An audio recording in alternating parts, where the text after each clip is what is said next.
They told us to give a disclaimer. The views expressed on this podcast are those of the podcasters, any guests, and do not reflect any of the management, owners, sponsorships, or employees of thereof.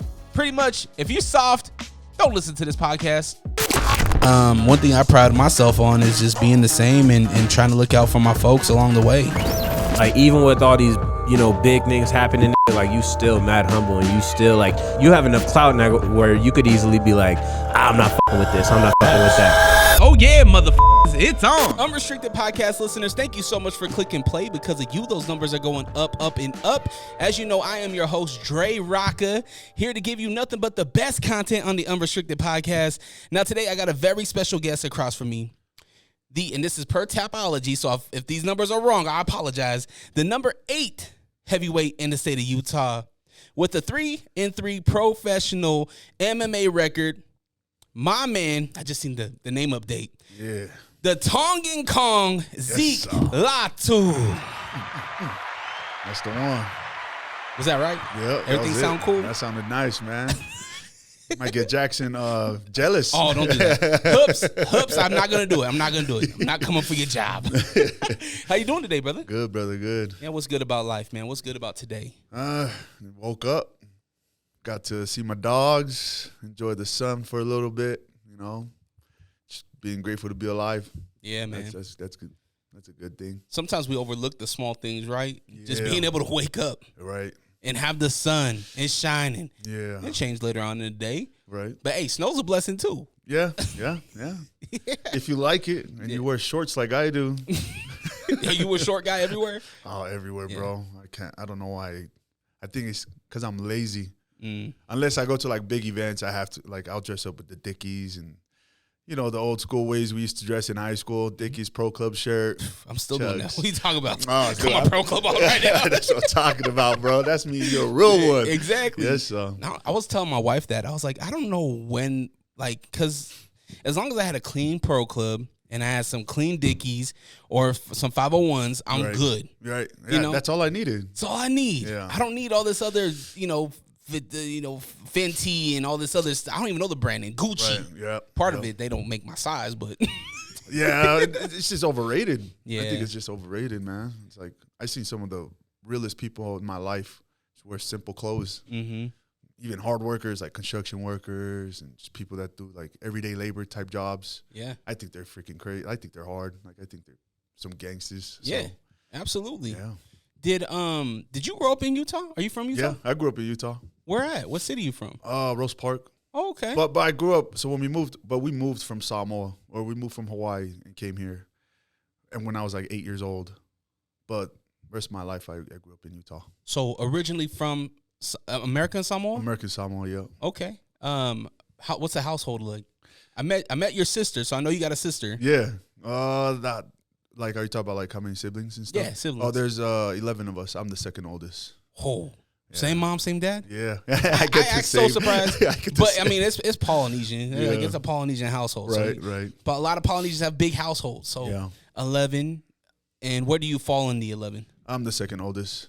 Wow. Yeah. You're not that old, though. So Yeah, I'm not that old. Yeah. Are you guys close in age? We're all kind of, me and my older brother, we're kind of close. We're, like, about a year apart. Yeah, very close. Yeah. Is mom and dad still around? Pop's gone up there. Lucky guy. Yeah. He's a lucky man. And my mom's still around. So. Is your mom in Utah? Yeah. She lives in Bountiful. Oh, okay. Yeah. Real close. Yeah, real close. So, 11 siblings. Mom's still around. Dad's in heaven. And are all 11 here in Utah or in the States? All of them.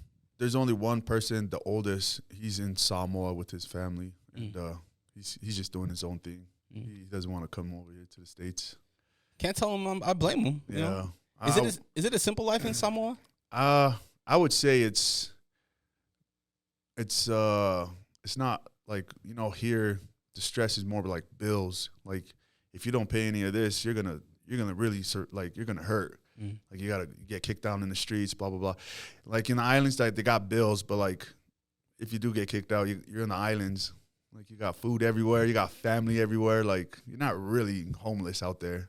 So one of my really good friends, Jazz Mariah, Mo, and she's an author, and I had her on the podcast, and her dad's a chief out there in Samoa. I don't know where and where his spot is or whatever, village or whatever. But she was telling me about exactly that, like the weather. Her parents didn't have a hot water heater. They didn't need one. Right. I was like, damn, like I'm thinking about me. I'm like, damn, I'm a little princess over here. I need know, hot right? water, you know? Right.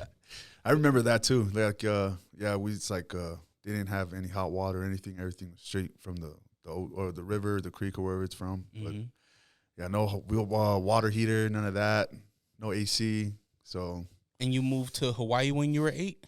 When I was a baby. So it's a crazy story, bro. When I was born, my parents gave me to my dad's brother. Kind of like they adopted me basically since I was like a baby, like 6 months. And then when I turned 8 or 7, I met my parents for the first time in Samoa. But before that, I was living in Hawaii. So my auntie and my uncle was the one that took me to Hawaii. And I was staying in Hawaii until I was like 7 or 8. And that's when I met my parents. Did you know growing up that auntie and uncle wasn't dad and mom? Or did you? No. So I thought my auntie was my mom.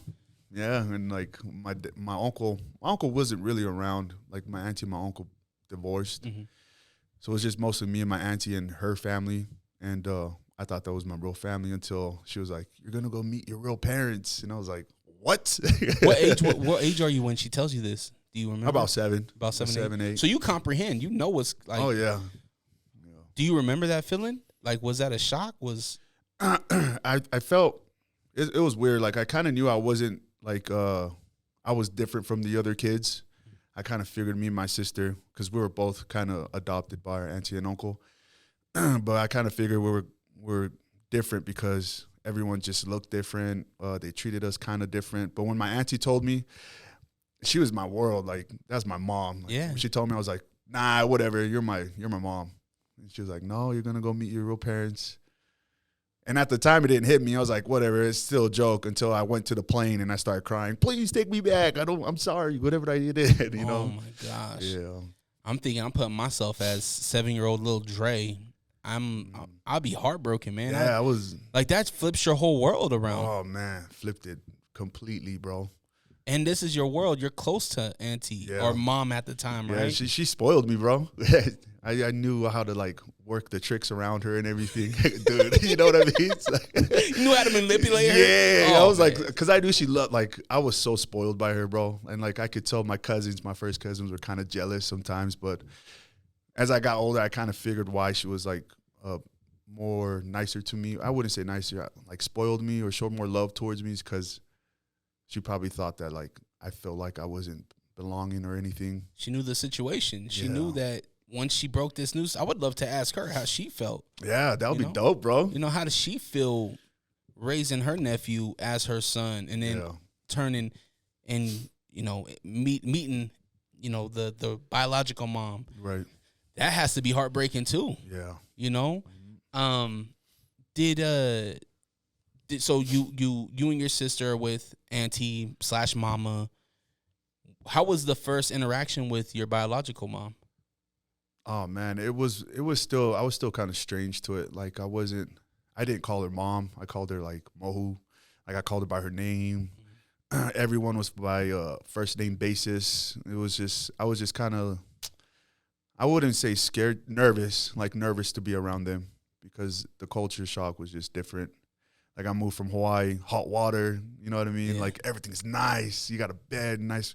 It's just nice. Cookies, I had Chips Ahoy cookies whenever I wanted, you know what I mean? To like the islands, and it's just like. Chewy or crunchy? Crunchy, bro. Okay, yeah. Crunchy, you gotta go crunchy. The chewy one's weird, man. I beef with my daughter. My daughter's 3 years old, but she only does the chewy. I'm like, oh. When we're at the store, I'm like, let's get the chunky. Get the chunky one. She's like, no, I want that. I'm like, all right, you're the princess. Here you go. Right. So you're getting everything you want in Hawaii. It's you're westernized, I guess. Basically, right? Yeah.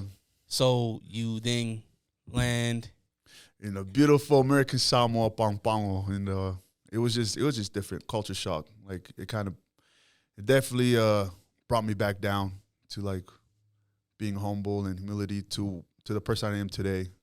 Cause like we went from a house in the place we're staying in, it looks like a shack, bro. Like it's like just 2 metal sheets and a metal sheet on the top. Stuff like that, you know, dirt ground, you know, everyone's sharing one whole room. Is this the 90s? Yeah, it's the 90s. Okay. Yeah. So a lot different. Technology's not even, if you look at the 90s compared to now, it's night and day. Like, right. You know, yeah. I was just having this conversation with my wife that the first WW dot was in what was it, 91. That's when they first, and the first cell phone call was in 91. Damn. Yeah.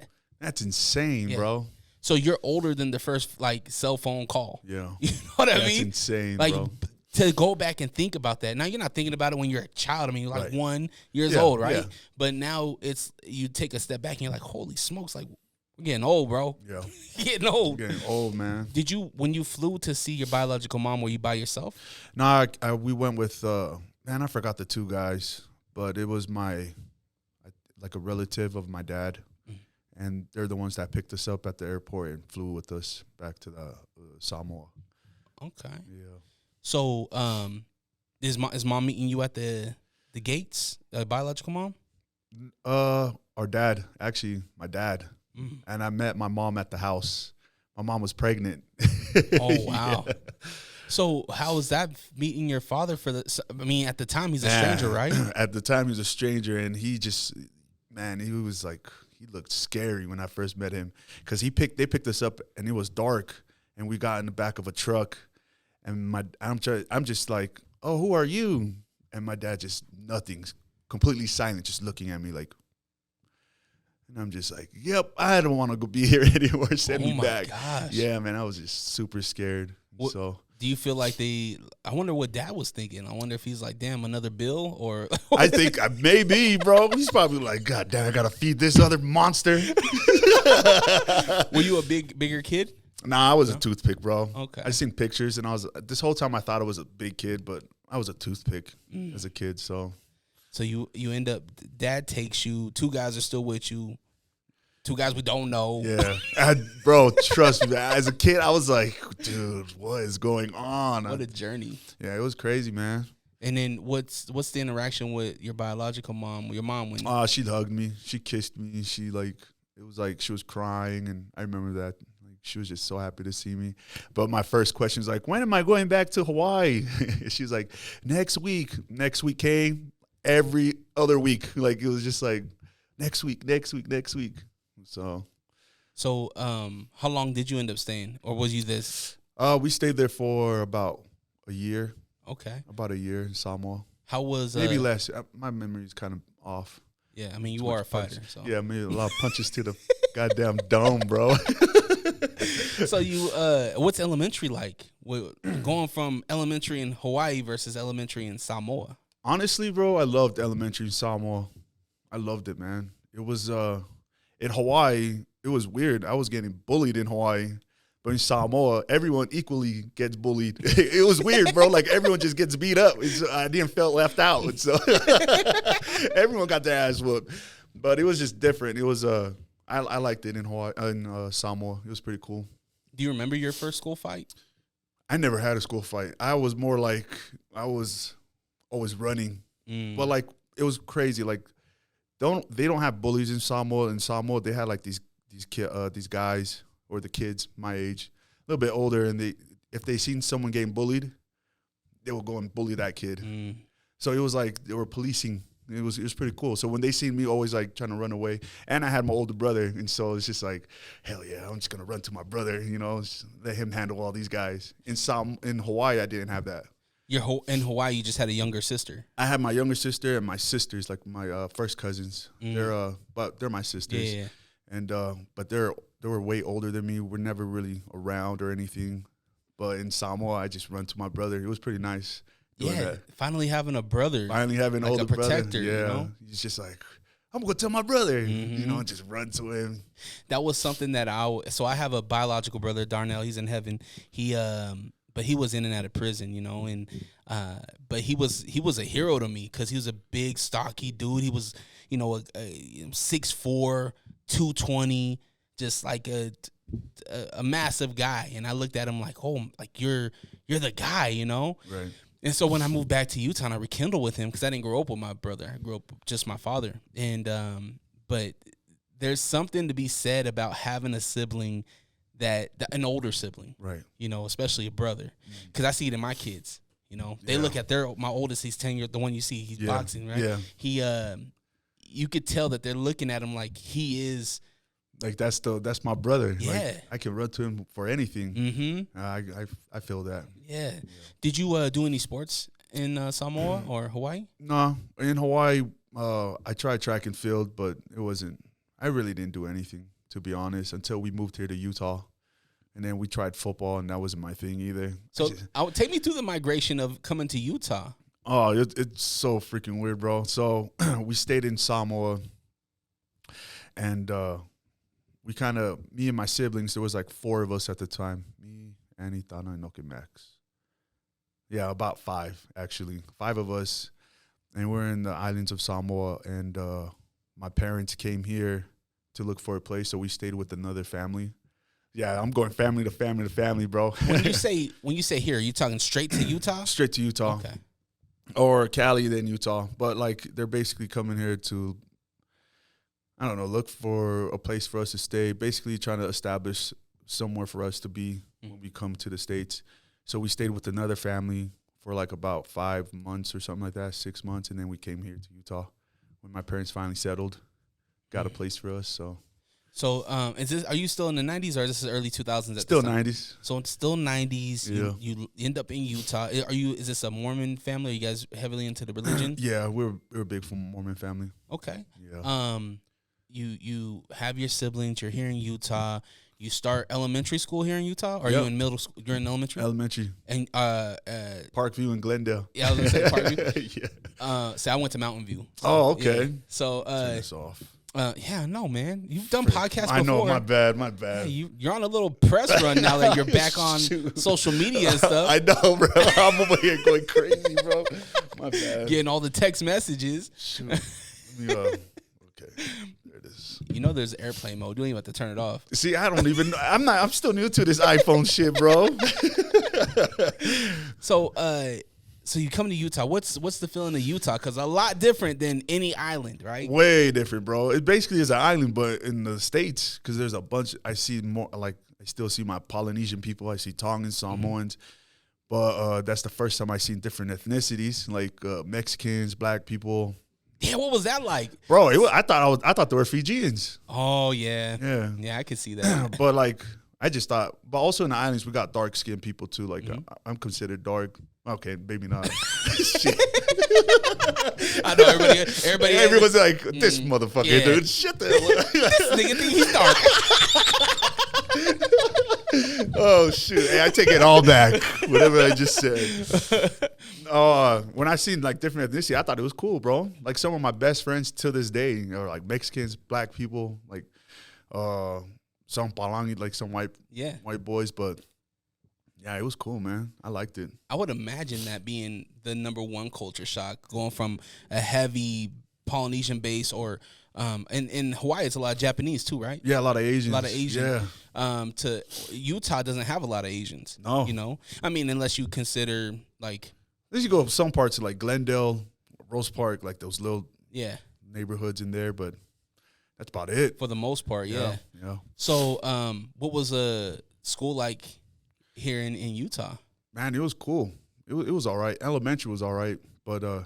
in middle school, going into middle school, I got that most of my haters were from Polynesians.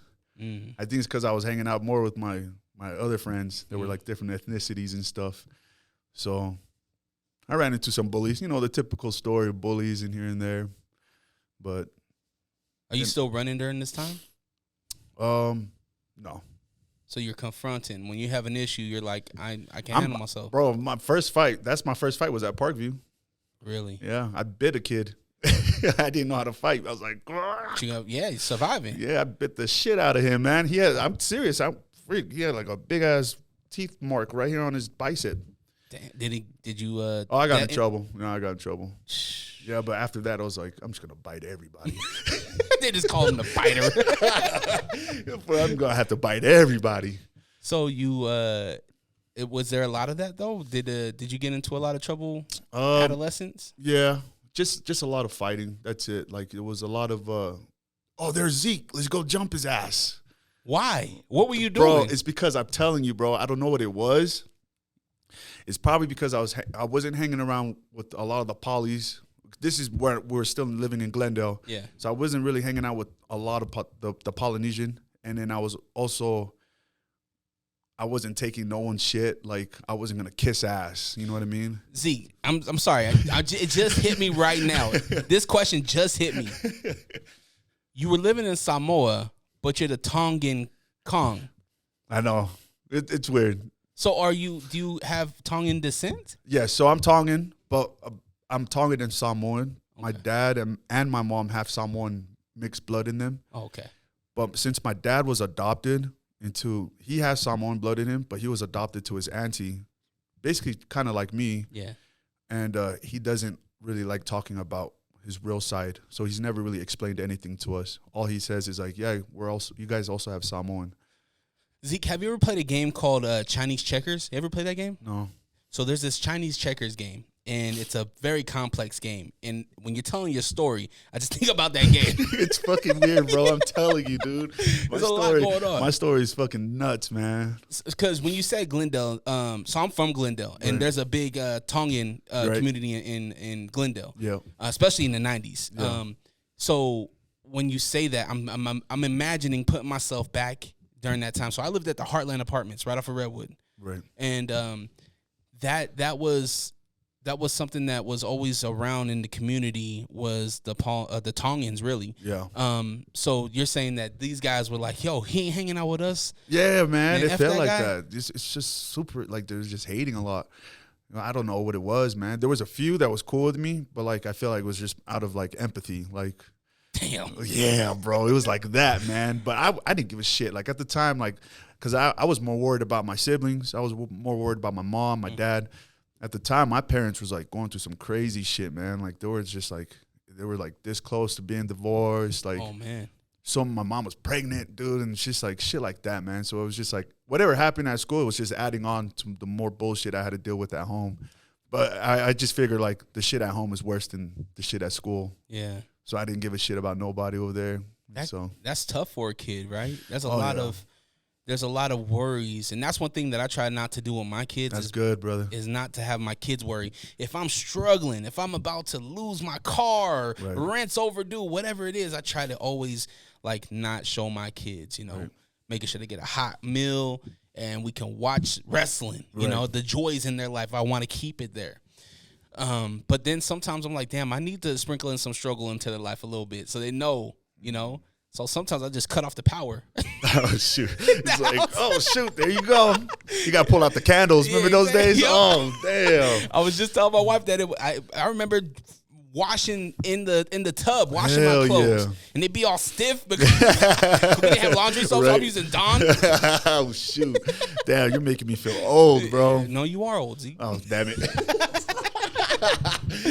So you, what high school did you go to? I went to West. I went my freshman year at East, and then we moved. So it's weird, man. We kept moving back and forth from Glendale to Rose Park, and then Glendale for a few months, back to Rose Park, and we officially just like stayed there.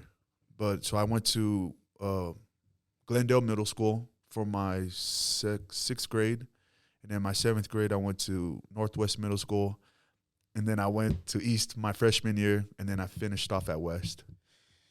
A lot of these schools don't like each other. Yeah. Now, I'm imagining that's probably made it even more complex. No? Well, nah, bro. When I moved to Rose Park and my neighbor, Simi Hafoka, and the Hafoka family, man, dude, they just always was welcoming, man. And then the people in Rose Park, since I grew up in Samoa, the family that raised me and my sister was Samoan. I've been around Samoans my whole life. And so in Rose Park, majority is Samoan. Mm-hmm. And so I just clicked instantly with everybody over there. It was cool, man. That's one thing I think Rose Park has over any other city is Rose Park's tight. Yeah. Especially the Polynesian community. Mm-hmm. Very tight in Rose Park. I don't know how it is now, but I've always noticed it. You know? And I feel like a lot of cities can take example from Rose Park. Right. Even down to their community organization of things. Yeah, I agree. I wish more were like that, man. So how was West and East? How was that? How was your high school career? Shit. I barely graduated, bro. But you did, man. That's what.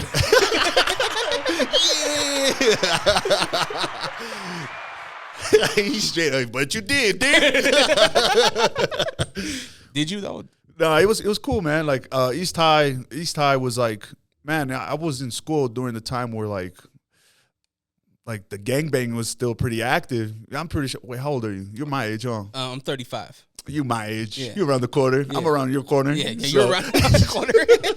Yeah, around that time too, like a little bit older than me, but like gangbanging, like the crazy stuff was still happening. And so at East High, some of the boys that was doing their thing, I'm not gonna say their names, but they were pretty active at that time. So no one really messed with me there. And then at West High, it was just cool, man. Like I was cool with everything.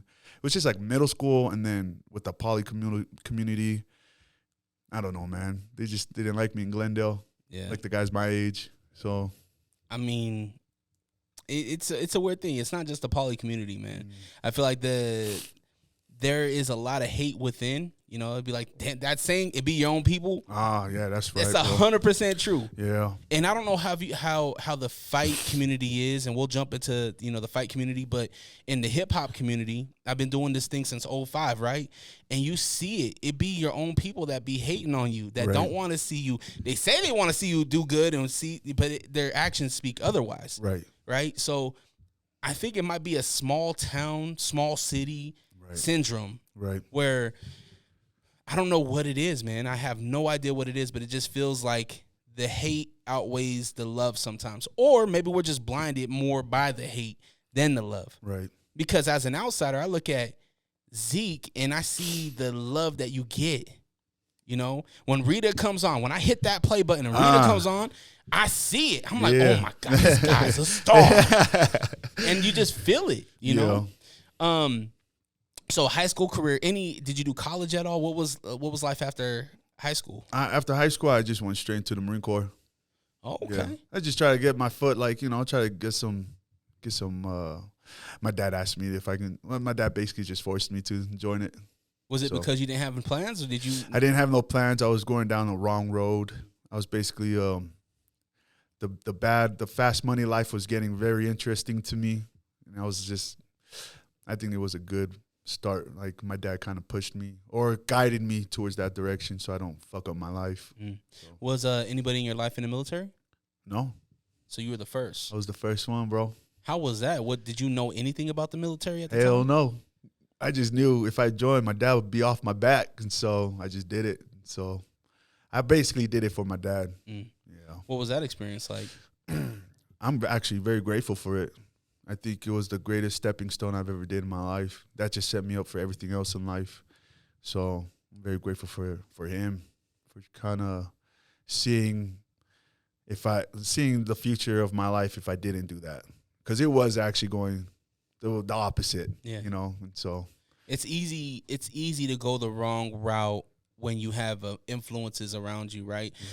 I don't know about so when I grew up, there was a lot of gang banging. There's a lot of, fast money, easy money. Yep. And you think at that time there wasn't really technology. There wasn't social media. No. You know what I mean? Like it was very much like at the start, you know what I mean? So there is, especially during the middle school times, right? We still using encyclopedias. What was Google? I know, right? The T-Rex. Yeah, exactly. Yep. So your surroundings can definitely influence you to do wrong. Right. Pop seen that, was like, nah, I don't want that for my kid. Right. Marine Corps is the route. Yeah. But you also could have said no. I know. You could have ran. I could have said, nah, dude, I'm going to follow your footsteps, because my dad got into that. He fell into that lifestyle when he came here.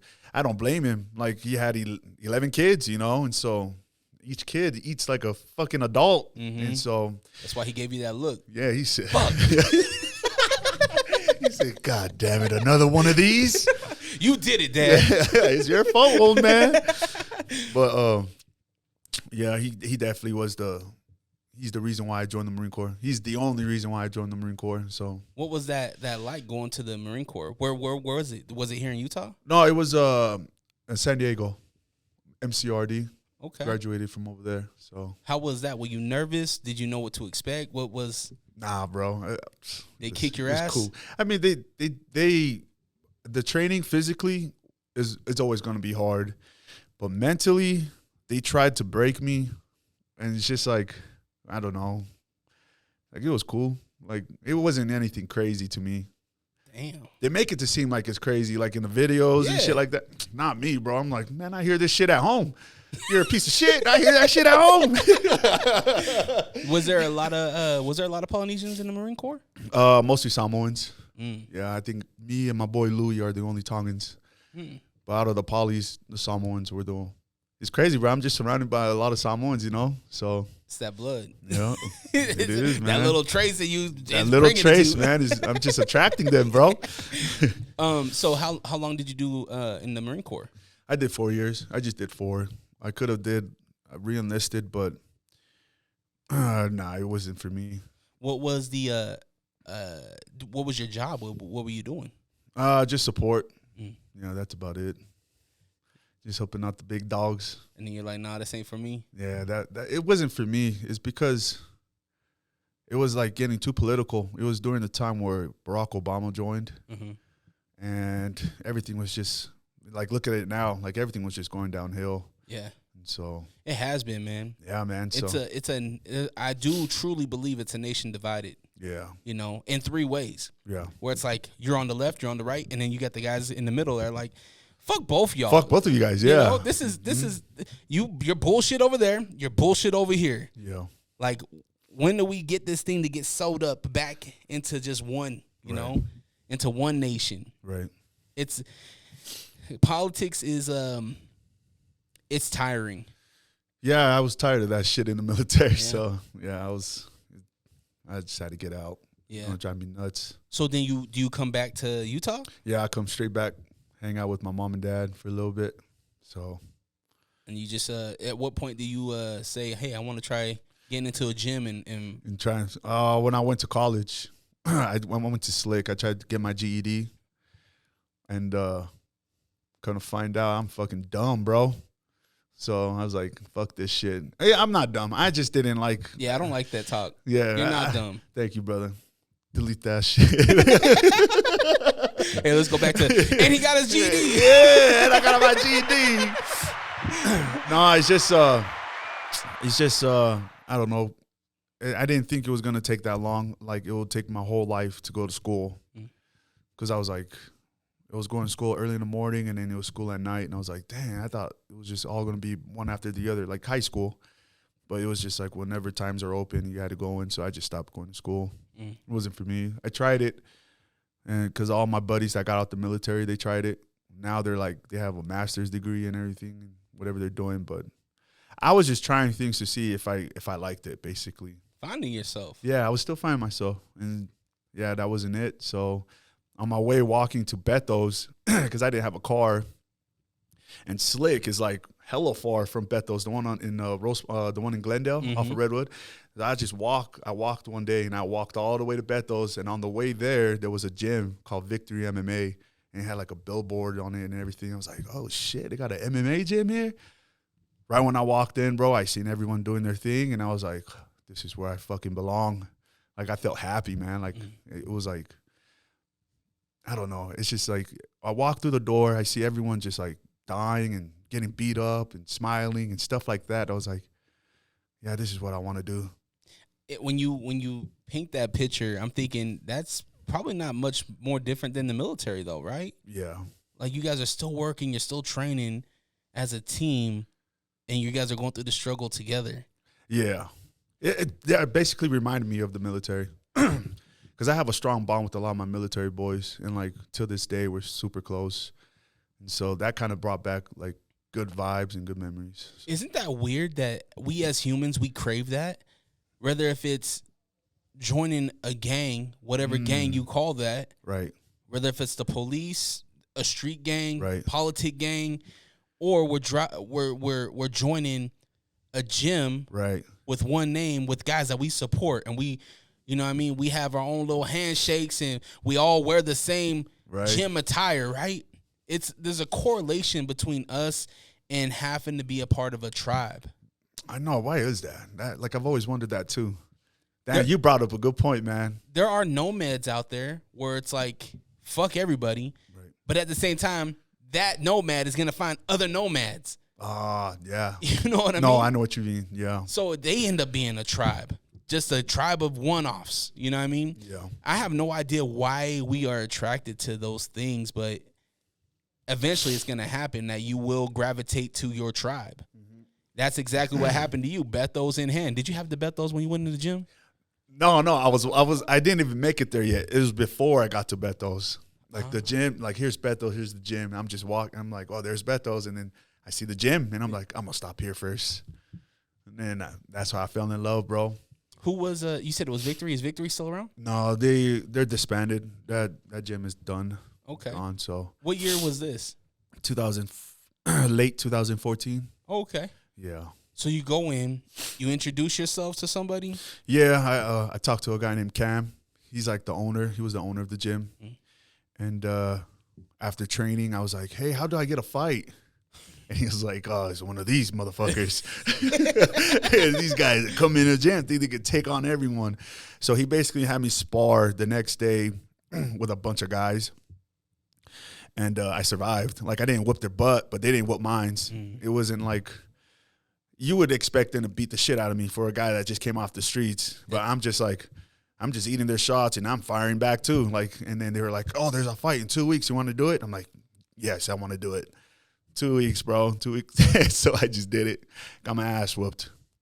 But it was fun. It was the greatest feeling ever, bro. How did that go? I lost like I do in most of my fights by getting tired. And not only that, I overestimated the guy. I was throwing too much power shots and stuff like that, missing it, not picking my shots right.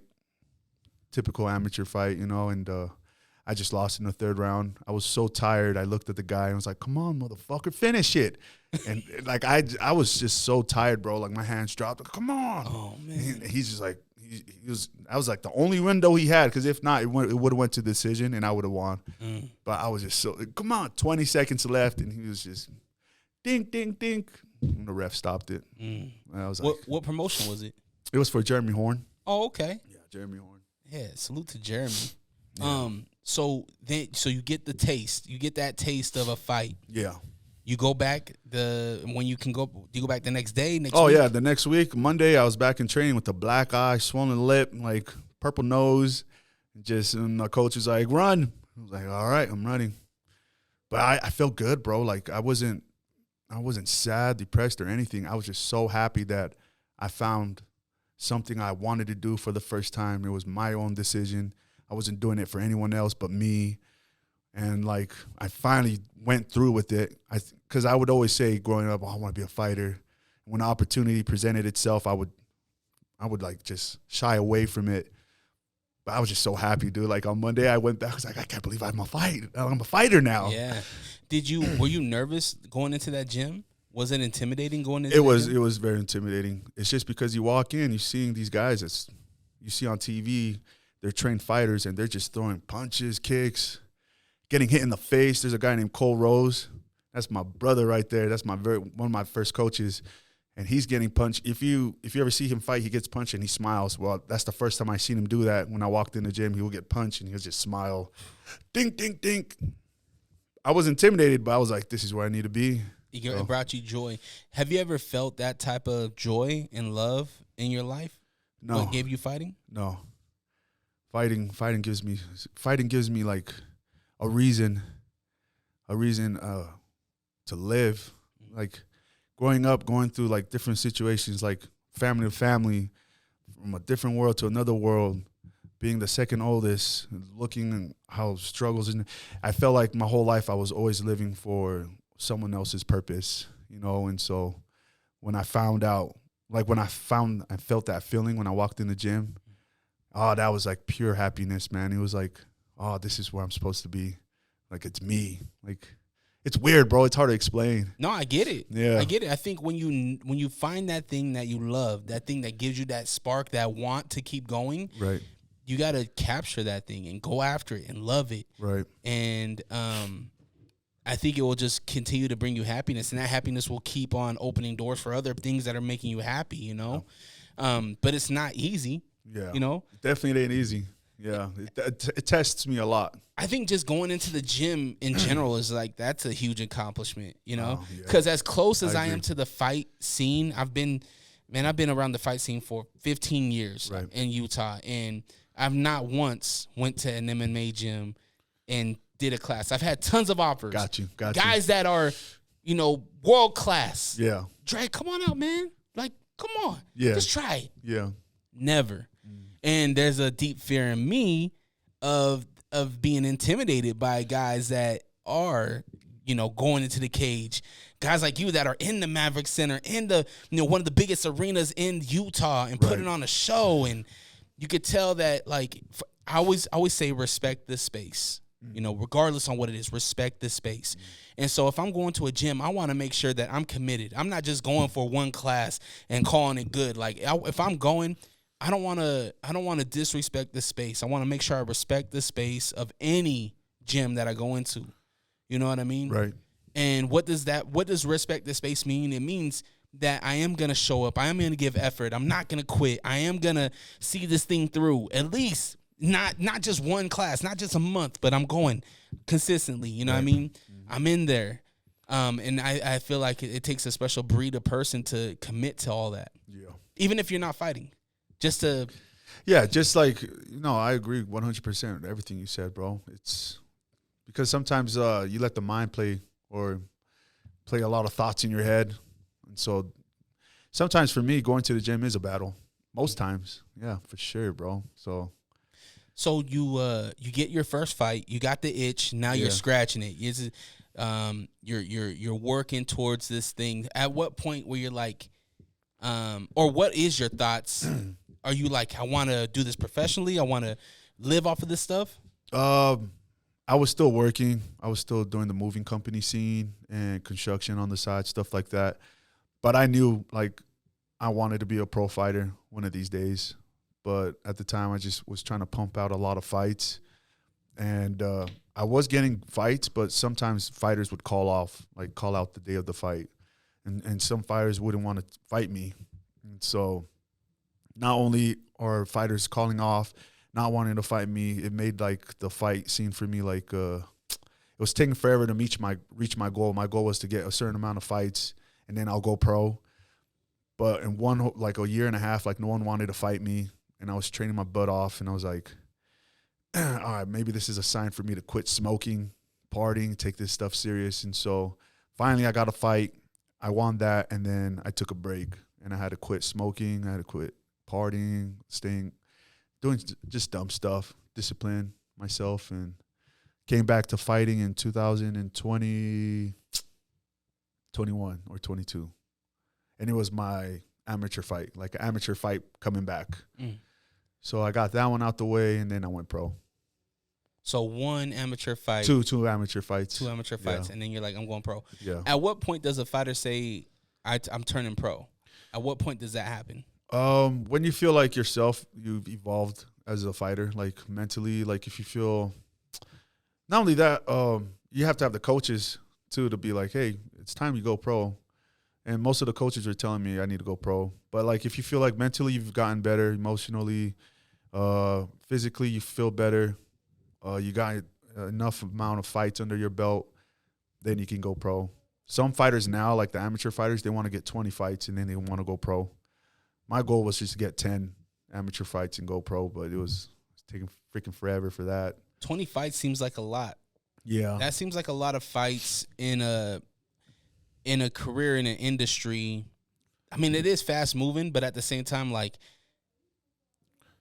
you, from a bystander, I think if somebody takes a lot of fights, it means there's a lot of damage on your body. Yeah. You're putting a lot of work on your body. And that is the tool, you know what I mean? Right. Is your body. Right. So if you're putting all these miles on your body before you even turn pro, by the time you get to pro, is your body done? So the amateur side, the refs are way more strict on a lot of things before you can damage your body like you would in the pro side. And so I think, I mean, when I went pro, I was still pretty healthy. Like I am still pretty good. Like my bones are still pretty strong. Obviously age is a thing. And I think that was the reason why I wanted to go pro earlier. And that's why a lot of these fighters want to pump out 20 fights as fast as they could, 15 fights, whatever number they got in their head, and so they can go pro at a younger age just because of that. Like the age is a real thing. And when you get older, the body gets weaker, stuff like that. And so, I don't know, it's just really up to you how you feel about yourself. And then you have your coaches and your teammates around you telling you, dude, it's about to go time, like go pro. Like you're already good. You're beating up everybody. Now it's time to get paid. Like stuff like that. So. Yeah. So you turn pro. Your first pro fight, how was that? Bro, I was scared, man. It was cool, but I came in at 245 pounds. I was super in shape. Like, finally, I felt good because I was coming off my amateur loss. And you turned pro off of an amateur loss. Yeah. Is that normal? No. Okay. I was like, nah, F this, dude. I need to go pro. Like, I'm getting old. Like, I already know where my level's at. And so I went pro and got it done in the first round. But, man, it was Troy Fox, man. He almost rocked. He's the first guy, the only guy that actually made me see double. Whoa. Yeah, he hit me so goddamn hard, bro. My whole left side went, like, it was seizing up. Oh, man. God damn, he hit me hard. But is that guy still around? yeah, he's still around. Oh, wow. Yeah, Troy Fox, man, he's a hard hitter, bro. When do the nerves ever leave? You said you go into your first pro fight, you're nervous, you're scared. It's getting better, but the butterflies are still there, man. But in your first pro fight, oh, okay. like did the butterflies and the nervousness leave once you got hit or anything like that, or were you nervous through the whole thing? Oh no, right when I got into the cage, and they locked it, like my animal side just came out. Like it was like, I don't know. It just felt like I was supposed to be in there. Like I was cool with it. I was at ease. It always trips me out when fighters are like, I felt peaceful. I don't want to say peaceful. We're fucking each other up. Hell no, they ain't peaceful at all. I had a guest. His name's KSP Dino, and he got shot in the head. Oh, shit! In the head, and it came out his cheek. And he was like, "That was the most peaceful I've ever felt in my life." He's like, "I didn't feel nothing. I didn't nothing. It was like it was the most peaceful I've ever been in." Damn. And I was in that moment. I'm like, "Well, that's fucking crazy, right?" But there's some truth to the most tragic part of your life being the most peaceful part of your life as well. The yin and yang, right? So yeah, I can see that you're terrified, but at the same time, like I'm cool. I got this. Yeah. Do you so you have your first pro fight? You win first round. Yeah. You said First round. What was that feeling like getting the win as a pro, coming off of a loss? Coming off a loss, man, I was so happy, man. Like I went on like have you heard of obviously kava? Yeah, of course. Man, I was drinking kava like from morning to like the next day to the next. That's how happy I was, man. Like I was just like hitting up the boys, let's mix. And they're like, take a break, dude. Like, fuck you, I just won. They're like, all right, I'm on my way. Shout out to my Iono family. Yes, we used to always mix in high school. Okay. I went to Conwood. Oh, okay. And yeah, we used to always mix. So I definitely know that feeling. Yeah. So you mix all night long. You're on the high. You got your first pro win. Yep. Back to work? Back to work, bro. It was back to work. Because I'm just thinking time. Like, I'm just getting older. Yeah. And I have to pump out as much as I could because age is a real thing. And I'm just like, all right, next fight. I hit up Zach literally the Monday, the week after. Hey, who's next? And he's like. Is it Chisholm? No, it was dang it. Oh, no, you've had 6 pro fights. Yeah, I had 6 in Oh, like about a year and like a couple months. But dang it, I forgot his name. But it's when my dad passed. Oh. Yeah, and it was a week. It was a week after. So after we buried him. Yeah, that was a crazy one too. How do you stay focused? How did you take the passing of your father? Bro, I took it so bad, bro. Every time I would go train for the fight, like I would go to the gym, I would hit the bag and I'm just thinking about my dad. Oh. And I'm like, fuck, this shit sucks. And like, I could tell everyone was feeling my emotions too. And I didn't want to burden anyone with those feelings and stuff. So I would leave. And yeah, the training was pretty shitty during that time. How did you cope with the passing of your father though? And the reason why I ask is because that's one of my worst fears. My dad's my hero. He's the guy that said he risked his life to make sure I had a good life, you know, single father. So hearing the passing of your father, like, it hits a certain button for me, right? You know, so I'm interested to see how you actually coped with that. Damn, bro, if it wasn't for the people that was around me too, and just being around my family, and we would talk stories about him, the good stuff and the bad, and just realize like, I don't know, man. It was just hard, bro. It was just, I don't know how I did it. Like, it's just something that all of us, every human being is going to have to go through. And I think if it wasn't for the fight, I think also I was focusing too on the fight. Like, I didn't want to pull out. Zach was like, hey, you can pull out. Like, we understand. But in my head, I'm like, this is the only way I can fucking live right now, is if I just focus on this fight. And so that was kind of like a distraction too from my dad's burial and everything. And so that whole year too, bro, like, I didn't really stop fighting. Like, wow. Yeah, that's why this is my first break I've had since going pro. And it's just like, it finally hit me. It's like, damn. Grieving for a Polynesian family is a week long, isn't it? Yeah. For Tongans is like 2 weeks. For Samoans, I think it's 2 weeks, maybe a week. But yeah, it's usually super long. My mom wanted it short. It was like 4 days or 3 days, something like that. And so, yeah, it wasn't a lot of grieving like we're supposed to do in a Polynesian home. So, have you had the chance to grieve? I finally did. It was on my birthday. Oh man. Yeah, because he passed on my birthday. Oh my God. I know, bro. My birthday has like, it's crazy. It's like a yin and yang thing, bro. The good with the bad. Yeah. Or the good with the, isn't that crazy though? Like, this thing that we know is inevitable. Right. Still hits us so hard. Right. Like, we know. And in the circle of life, the children are supposed to go after the parents, right? Right. I think with the parents, that's what they would want, right? They want to go before their kids. Yeah. Sometimes that doesn't happen. No. You know, so I think I look at it as, at least Pops didn't have to see, you know, the opposite. Right. You know, that's another fear of mine, you know, with my kids, you know, as a father. But so how did you perform that first fight after Pops passed? I got him in Americana, my very first submission in any fight. Wow. Yeah. I definitely felt his presence when I walked out. Like, there was no butterflies or anything. It was just calm. I knew what I had to do, just do it. There was a point where I had him in a crossbody and I could have just rained elbows down to his face. It was wide open. I was going to, but I don't know what it was, but I was like, I'm just going to go for this. Something easier, nothing that's going to kill him. I went for Americana and I won. Did you practice that? No. Heck no, bro. I didn't really train for that fight. Like, especially with my dad passing and everything.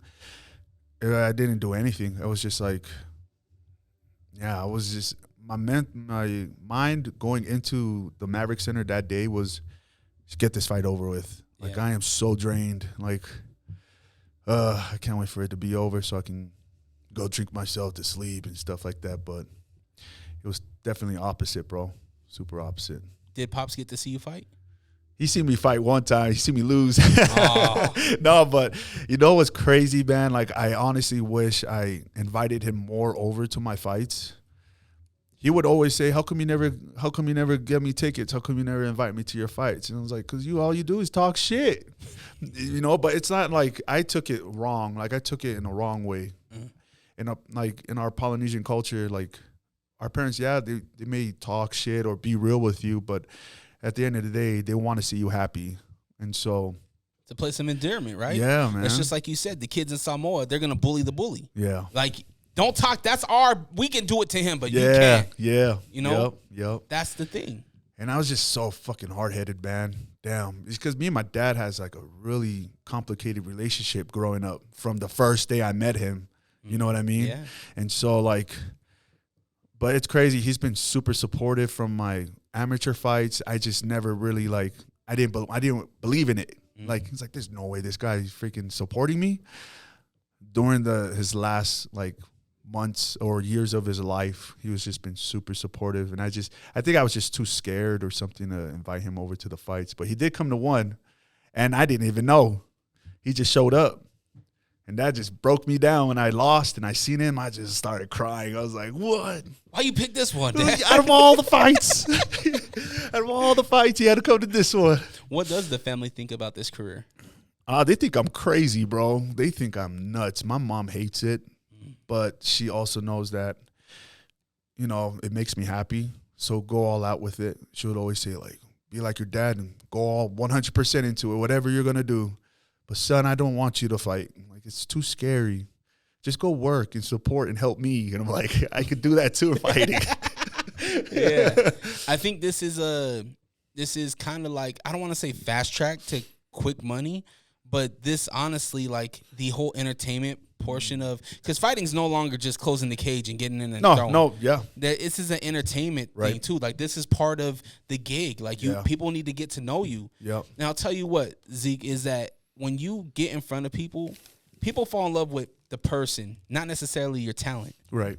You can go in there, you can fight, you can win, you can lose, whatever.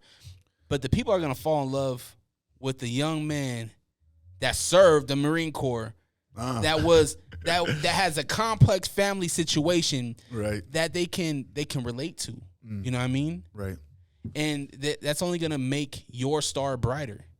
So this is important. Hell yeah. So when you were like, we seen each other at Bonneville High School, and I was like, why you ducking me? I know. It's like, Zeke, why you ducking me, son? No, man, I haven't been on Insta. You haven't. You've been gone for a while, but now you're back. Yeah. It started with the change of the name. Right. The Tongan Kong. Where did this come from? Man, everyone just says, like, my style of fighting, it reminds them of, like, a beast, like an animal, like when they take them back to the wild, like a tiger, and, like, they open the cage and it just fucking goes. Yeah. But they know that's a beast. They're not trying to stop it or anything, but, like, it just looks ferocious, like, when they try to leave. And they say, like, the way you fight, once they lock that cage and, like, your whole demeanor changes, and then once you start landing punches, it's just, you look like a beast. And then my last fight where I'm hitting down, like the ground and pound stuff, dude, you look like a gorilla, dude, when you're doing that shit. And I'm like, damn. And then my girl and my girl's brother and a few of my other homies, they're like, dude, have you ever thought about going with King Kong? And I'm like, no. It's like, maybe you should. And then Kent is the reason why I went with that name too, because he said, don't ever give yourself a nickname. Let other people give you a nickname. And I'm like, damn, everyone's been saying King Kong, Silverback, something with gorillas in it. Yeah. And so I was like, and then my girl was like, it was my girl. She goes, how about Kong? I was like, the Tongan Kong, that's it. That's the one I needed, bro, right there. Yeah, man. Yeah, and so it's fitting, man. Your style of fighting is 100% that. Thanks, brother. Whenever I talk to anybody about our community of fighters, your name is always brought up. Yes. And it's because of your, like I said, man, entertainment. You bring us entertainment. Thanks, brother. You know, your fights are entertaining. When I see your name on the bill, that's the one you need to go to. You know what I mean? I say the same thing about Kent. You know, you guys and Joe Haro, like, you guys bring excitement to the fight. Oh, yeah. You know, what's the feeling like when you are walking out? Because you are a fighter I can rely on. I know which fight song we're picking. I know what's going on. Yeah. And it's one of the most peaceful, most beautiful songs ever made. Right? Yep. Sailing is your song. Rita Marley. Right. You know, I want to get to the feeling of walking out, but why do you pick that song? What is it about that song that you love? So my cousin, my older brother, you know, the family that raised me and my sister. So the boy in the family, his name is Savili. He's the oldest in the family. He's a Laia boy. So most of the Laia boys, they listen to reggae, Hawaiian music, stuff like that. And And what he would tell me is like before he'll go to fight, like street fight and stuff like that, he would play reggae, and one of his favorites is Rita Marley. Just listen to it, listen to the words. So he would play it, and I'm just imagining myself like sitting in the back, walking out, and the words go, "As I walk through the deepest valley," then the beats coming in, and I'm just like, "Oh, this is the one. This is the one." Like I got the chills, bro. Yeah, It is. And he's like, and he'll be like, "Yeah, I'm undefeated," and I'm like, "Okay, buddy." It's all because of Rita. Yeah, but right now you're undefeated with the song picks though.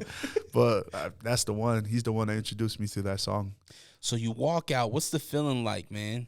Oh man, You're throwing up the T. Yep. It's live. You can feel the energy from you, bro. It's insane because I remember my first pro fight. There was only like 15, maybe 12 people there for me. If like it wasn't a lot, but every time I fight, I feel like my ticket sales are going up, but like there's way more energy. So every time I'm walking out, it just feels different from the first time I walked out. And it's like I feel the energy from everybody. And then they're like right here, right next to the rails. It just gets you pumped. And that's why I like that song too, because it brings you back down. Not too high, not too high, not too low. Just ready. The chi-hoos are flowing. Oh man, when I hear that, oh shoot, it's just I feel my ancestors coming out. Yeah, man. Yeah, it feels good. Why hasn't, and maybe we haven't seen it, but one thing from the Polynesian culture that I love is the haka.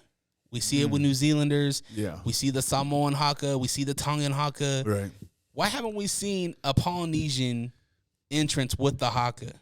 You probably will. There's a Maori guy from New Zealand. He's just got signed to the UFC, and he has like the whole Maori tattoo on his face and everything. Yeah. So, and he does that. I seen his video. He'll grab the mic and he'll say the chant, and the crowd will say it with him. But I don't know. That's just not my thing. Yeah, I don't want to fuck it up right. and then like summon some demons and shit. So no, ancestors, not demons. He's like, oh, I got the wrong one. Yeah, I got the wrong one. Wait a minute, you ain't Tongan? What? You summoned the wrong one. Oh, those were the dark ancestors. Oh shoot, that's funny as hell.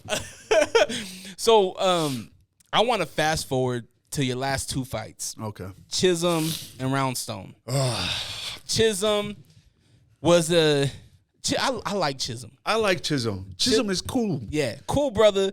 He always shows respect. Yeah. You know, never hear anything bad about him. When we were in Idaho, he gave love to Kent, and I seen the exchange. I'm like, oh, cool. Another heavyweight I got to add to my list of guys that I like. Yeah. And when I seen your name next to him, and I was like, fuck. I know. I was like, shit, two of the guys I like are going to be fighting. Right. What was the preparation for this fight? Was stand up and bang with him. As he does. Yeah. And then I'm cool with that. Like if you're a stand up and bang kind of guy, okay, cool. I can set up feints. I can set up stuff. I don't have to really worry about the ground. And I just got overzealous. Like I dropped him 2 times or something like that. And I got overzealous, and I relied on the referee a little too much. Like, I was looking at him, and I was just like 20 punches in already. And there's a point where I dropped him where his hands was fully locked out. And you can tell he got knocked out when his arms collapsed. And then I hit him, and then he woke back up. And it's just stuff like that. And so I got overzealous. Yeah, we trained a lot with striking for that fight, like setting up baits, feints, stuff like that. And correct me if I'm wrong, but it seemed like Chisholm ate a lot of shots. He ate a lot, bro. You were throwing the kitchen sink at him. I know, bro. I look at my wife, and I'm like, this dude's going to kill him. Yeah. Because you were hitting him with bombs. Yeah. Like to the point where, and I'm not a technique guy. Yeah. I don't know technique. But you dropped your hand, and you're throwing bombs. Right. Hooks. Yeah. Boom, boom. And so that kind of scares me when you guys do that, because I'm Yeah. like, all it takes is one uppercut. Yeah. You open yourself up a lot, right? Yeah. But that really didn't happen. No. When you're ground and pounding, I'm thinking it's over. I Yeah. think a lot of us thought it was over. I think everybody did. But obviously, ref let it go a little bit Yeah. longer, right? And then he ends up getting the stoppage, right? Right. What's going through your head when you get this loss down in this fight that you were clearly winning? That was the first time I really felt down on myself. Like that's the very first time where I'm like, damn, like this is real loss. Like he won, but I lost because of me. I came in way heavier than I usually do. I underestimated him. I underestimated my freaking cardio, or overestimated my cardio. And I was just having so much deep reflection. Like, man, it was just weird. Like I was just in a dark spot because that was like the first time where a loss really got me. It was just like. Were you depressed at this time? Oh yeah, definitely depressed. Definitely depressed at that time. Like that was the first time I felt depression off of any loss in a fight. Before, bro, I was like, oh, that's cool. I lost in the next fight. And it seemed like with this fight, it felt like you got more sponsors. It felt like you were more on social media. Yeah. You're doing a lot more hype. Yeah. So for me, this was like a big deal for you. Yeah. It's a huge fight. Yeah. And you get the loss. You're going through depression. How do you wake up out of this thing? How do you like get off of your fucking sad horse? Man, I don't know if you guys believe in whatever you guys believe in, but I'm on my Instagram, and I'm a big Jesus guy. Like I believe in my Lord and Savior Jesus Christ, and I'm on my Instagram. I'm just deep in my feels, man. I just woke up the next day. I'm already still hungover from drinking too much and whatever, and I go on Instagram Reels and I see this little reel about like not giving up, and then let the burdens be shouldered by our Lord and Savior, stuff like that. Mm-hmm. And then I kept scrolling, and it's just a bunch of like Jesus stuff on my reels, and I'm like, okay. I just kind of like threw that to the side, and then my brother called me, and a lot of people just reminding me like, you know, you got this, bro. This is what you're meant for. Don't give up. And I just like sat there, said a prayer. Right when I got up, I went straight to the gym the next day. It's just like, all right, back to it. Like death is around the corner. I can't be sitting here in my feelings all the time. So yeah, man. Yeah. I can imagine that could be hard, man, because you won that fight, in my opinion. I think in a lot of people's opinions, you won that fight. It's just, you know, it's the game, man. It's the game, brother. You know, yeah. Marco Sanchez said something beautiful. What a life. Que vida. What a life. Yeah. Right? This is what a life that you're living, and you have an opportunity to come back. Right. This was 2000. Your Chisholm fight was 2023. Yeah. And now you have a fight with Roundstone. Ruben Roundstone. Ruben Roundstone. A man from Montana, I believe. Yep. He's on the reservation. Yep. When did you get this fight? How long did it take you to call Zach, or did Zach approach you? I'm the one that approached Zach. I just said, hey, I'm ready for the next one. And every time I write Zach that, he's just ready. He's like, got you. Yeah, Zach speaks very highly about you, about a few guys, because you guys are professional, right? Right. You had the opportunity to chill, man, after your dad's passing. Yeah. You showed up for Zach, so I think he, in return, is going to show up for you. Yeah. You know? So you're like, Zach, I'm ready. Does he give you a name right away? I forgot. He gave me 2 names, but I just said, just give me whoever. And he usually goes through Marcos, and Marcos will be like, he'll either go through me and be like, what do you think about this guy? And at the time, I'm like, I'm cool with whatever. And so Marcos was like, yep, we'll take him. And so that's how we start. If you look at these guys, and I know you can't just look at a fighter and be like, I'm gonna take this guy or that guy. Some people do, but you go up against this dude Roundstone, who has a couple inches on you, right? He's what? Yeah, I'm short, bro. I'm only 6 foot. Like these guys are like 6'4" and above, like the guys I've been fighting. Yeah, taller guy. Has a beautiful walkout. He's having the little powwow music. When he sent me that song, I was like, oh, shit, hard. Yeah, that shit is hard, bro. I ain't gonna lie. Hey, I was like, that's hard. That shit was hard. When he was doing it, I was in the back doing it with too. And I was like, shit. Yeah. So the cage closes. Of course, Zeke in definitely Kong fashion. He's ready. He runs out.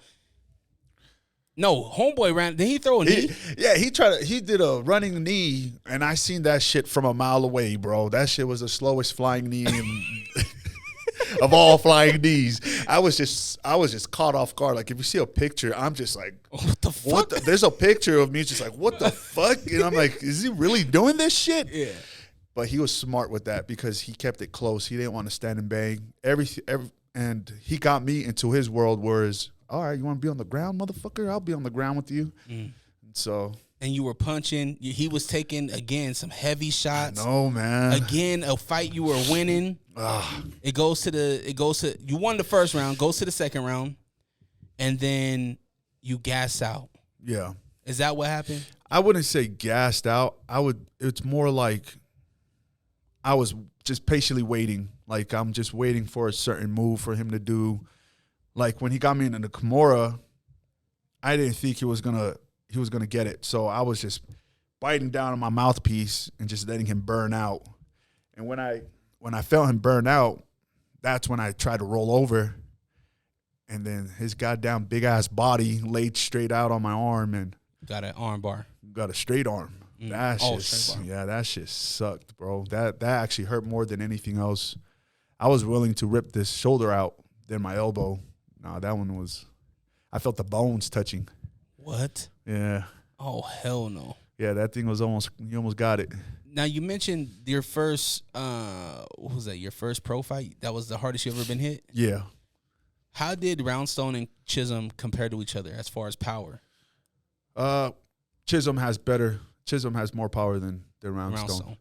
It felt like, I don't want to say a fluke. I don't want to take nothing away from Roundstone, but It felt like it didn't feel, how do I say this? It didn't feel like he won that fight. No, I know, bro. You know? Yeah. Same thing with Chisholm. He didn't win that fight, but he did, right? If it was different, how did you feel after the Roundstone fight? I have to go back down to 245, 240, like I did my first pro fight. That's how I felt. And what were you at the Roundstone fight? 258. And then with Chisholm, 266. Holy smokes. I know, bro. Fuck. I'm doing everything else right, and I'm just thinking if I go heavier, I hit harder. Like, I'm just thinking the wrong way. I'm doing everything right, but I should keep my weight still at 245 or 240. Yeah, because you'll be smaller, but you still have the power, right? I still have the power. Yeah, and I don't know why I'm thinking that like that. Well, I'm just like, maybe it's because I watch a lot of UFC fighters, the heavyweights, and they're walking around 266, not walking around like they're going to the weigh-ins, 266, 265, like they're always heavy. Yeah. So I'm like, maybe I should start walking around heavy. No. Not anymore, brother. So right now your goal is to get down to about 248, you said? 245. 245. Yeah. And that will still put you at heavyweight. Do we have a fight lined up? No, but my next one's May 31st. Like, I don't know the person yet, but you got the date. Yeah, I got the date. I think we're back at the Maverick Center that day. Yeah. Yeah. So fiercefightingchampionship.com. Make sure you follow them. They haven't sent you no names? No. I just told Zach, send whoever. Like, I know for a fact once I go back down to 240, forget 245, I want to be at 240. Once I'm at that weight, the heavy boys can't hang with my agility, my speed, and my power. I felt like I was hitting harder at a lighter weight than it was weird. So 240 is where I got to be. Would you want to run it back with any of those guys? Yes, I want to run it back with all of them. But I can't do it with Chisholm. He's going down to 205. Unless I go down to 205, the only way I'll ever go down to 205 is if Chisholm ever wins the 205 belt. Then I can run it back with him at that weight class. But that's the only way I'm going down to 205. It seems like that would be super difficult. It would, bro, because when I was at 240, 245, my body fat percentage was only 13%.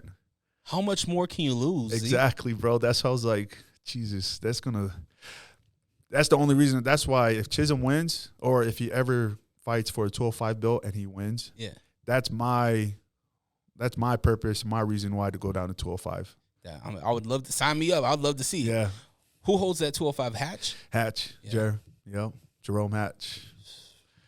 I was surprised not to see your name on the pound for pound list. It's okay. I don't think it is though, because I think pound for pound you are one of those guys. Oh. You're nice, bro. I try to be, bro. I'm excited to see you at that 240. Okay. I want to see the difference. Oh, you'll see, bro. I promise you, brother. I promise. And I promise to everyone that believes in me at 240, I'm just way different. Like, I have more energy.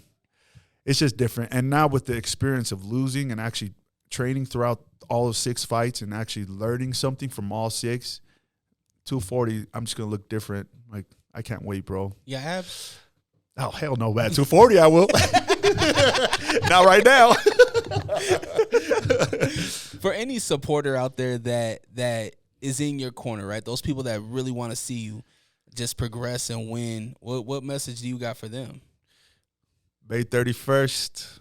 Well, first, very grateful for their love and support. It really is like adding gas to an empty tank, you know? It's just like my last fight, my gas tank was empty, close to empty, and like feeling the support and love from everybody. They're helping refuel my car, you know, and my gas tank, and it's just a blessing, man. I'm just very grateful for it. And so May 31st, I'll be at 240, and that's a promise to everybody. And at least I need to do that for them, is promise them that I'll be at 240 so I can perform better. Not only for me, but for them. Because at this point, it's not just for me. Yeah. And so I want to show my love and support back by performing on May 31st. And so 240 pounds, oh, I promise you, brother, it's going to be different. You can see the glimmer in your eye, man. I know, bro. You're excited. Yeah. You're excited. You're excited to get back in there. Yeah. Did you feel, after the Roundstone fight, did you feel that same depression that you felt after the Chisholm fight? Did you feel the same agony? The Chisholm one will always be the worst. Will always be the worst because I dropped him. I had hella punches in the first round. Like, that one will be the worst because he didn't win because he won. Like, Ruben won because he got me in a straight arm. Mm-hmm. He won because I got tired. Yeah. I said, fuck, and I just dropped, and he didn't drop me. I dropped myself. I fell to the ground, took a knee in the middle of a fight. You know, you don't ever do that shit. Yeah. And he took full advantage of it. So, do you converse with these guys after a fight? I write them or they'll write me. And what is that like? Is that it's positive, cool. Good vibes? It's good vibes. Because at the end of the day, like, we know this is just this isn't a life or it could be a life or death situation, but it's not like we're dueling each other with guns. There's no animosity. Yeah. So there could be, though. I mean, Kent called out Roundstone. Kent gonna kill it. I don't know if you've seen that episode with Kent, but I seen that. I was telling him, I was like, man, he had a beautiful speech. He said, cool, he can add getting knocked out by Kent. Hell yeah. No, my girl showed me that because I haven't been on Instagram, but my girl goes, dude, check this out. And I seen that shit, and I was like, damn. That shit made my day because it was a beautiful speech at the end, man. Right. He did succumb. You know, he was. We all have our vices, right? Right. We all have things that we're trying to overcome, and this was hats off to him, man. Yeah. Unfortunately, you're a chapter in his book. Yeah. You know, hopefully, maybe you can get that one back. One day. Yeah, man. Is there anybody on your hit list that is there a name? Like, do you ever send a name to Zach? Never. Do you want to? I'm just still at that level where I'm like, just feed me whoever. I'm cool with it. How'd you feel about the Abby fight? Oh, with me and Abby? Yeah. Fuck. I was rushing too much. He won that too. Like, I was leaving myself wide open a lot. I was ducking my head into his knees. He's taller than me, so it was easier for him to hit me with the knees. Again, it was just like the small adjustments. It's just so weird, man. MMA is just so weird. I wasn't really picking my shots right. You know, I should have kept him on the ground. But Darian won that, you know, so. How do you study for a fight? Are you watching tape on guys? Are you just trying to work in the gym? No, I study tape. We have to. Like, I was naive before. And it's just like, man, I don't need to watch this. I'm going to make him fight my way. But sometimes you have to watch him. Like Darian, we kind of watched him, but not really. And when we got in there, he was super fast. Like, I was actually surprised how fast he was for how big he is. And so, we'll run it back one day. But I think he's going to get picked up pretty soon. So, yeah. probably run it back in the UFC, huh? One day. Yeah, man. Do you currently have any type of management or anything like that, or are you just all alone? I'm with Ruby Rees. Damn. Are you sure? Shit, I gotta check, bro. Damn, that's messed up. They're a big management too, but they got like a bunch of UFC fighters. Damn, I can't believe I'm forgetting it. But Jake is one of their managers, and so he's been helping me a lot. He's been supporting you. Yeah. What does a manager do for you? Like, what are they tasked with? Setting up fights from like different promotions. If looking for sponsors too, like to help, so make sure I just train more often instead of just working. They do all the leg work, where all I do is train, fight, eat, sleep, shit, Fighting, huh? fight. That's it. How's your nutrition? Right now, it's not that good, brother. I've just been eating a lot of rice, and actually, my weight is right now is at 255. Oh, you're there. Yeah, bro. A lot of that's water, isn't it? Yeah. So I just got to cut off, like, I'll eat like a burger here and there, but I'm going to start eating clean starting on Monday. Do you get support with that? Do you go through like a company, or do you just manage your own nutrition? Manage my own, but if there's any, like, they're looking for an athlete, if you know any, that's down to sponsor me with food like that, because it does suck, like, cooking all the time. And I think that's the number one thing with weight loss. You know, as somebody that struggles with weight loss and nutrition, one, I don't know nutrition, and that's just to my own ignorance, right? I can go on YouTube, I can learn macros and all that stuff, but it's a lot to learn. It's science, bro. Yeah, and I hate that science. shit. Yeah, you know what I mean. But if I have, they have the factors and these type of meal prep people that will do it for you, right? But it also costs money, you know. When I can just go to McDonald's. I know, bro. I still fuck with McDonald's. Oh, man, it's awful, man. I was telling my wife, I was like, man, it's good for like the first 5 seconds. You're like, ooh. And then you're like, fuck, why did I do that? Right. The same with Bethos, man.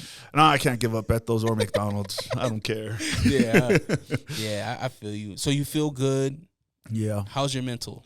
Mental's sharp, bro. Like, it's, I'm just hungry. Yeah. You know? Yeah, so I'm ready, brother. How often do you spar? So we try to spar like twice a week. So at Fight City every Thursday, Muay Thai, and then on the weekends, either I'm with Marcos and Kent when they go to Agima or Team Link, or I'm usually at Fight City, and I spar with the guys over there. You fight at a Fight City, right? Yeah. Who's the owner guy? Eric Wallin. Yeah, that's right. Yeah. His fight was fun, man. After that last fight that he had, I would have loved to see him get back, because that was an entertaining fight. I know, man. I get most of my crazy stuff from him. You just missing the hair. Oh, I know, bro. He does that on purpose to distract his opponents. That's funny as hell. Okay, so we got a date, May 31st. May 31st. You're back on social media. Yeah. You're feeling good in the body. You're feeling good in the head. Pause. Yep. You got support. You got love. I think you got everything going for you. Yes, sir. You got a new name. Got a new name. I think that's what I've been missing, bro. Everyone got a name, you know, and just everyone got, you know, like King V. Yeah. King Julian. Like, all these other guys got nicknames. I just had to find mine. I knew Zeke wasn't really – Zeke is just a nickname because people didn't want to say Ezekiel. Yeah. You know, and so I think this one, I feel it, bro. Why don't you ever go on a mission? Man, I can't preach anything I don't fully believe in. So. Okay. I feel you. Yeah, you know, like a lot of people did it before the parents for their honor or whatever. Well, that's what I was thinking. Like, a lot of what you did was for others, yeah. Right? So typically what you see – and it's no diss to any religion, but typically from my friend circle, you go on your mission to fulfill the family's, you know, what they want. That's what I've seen.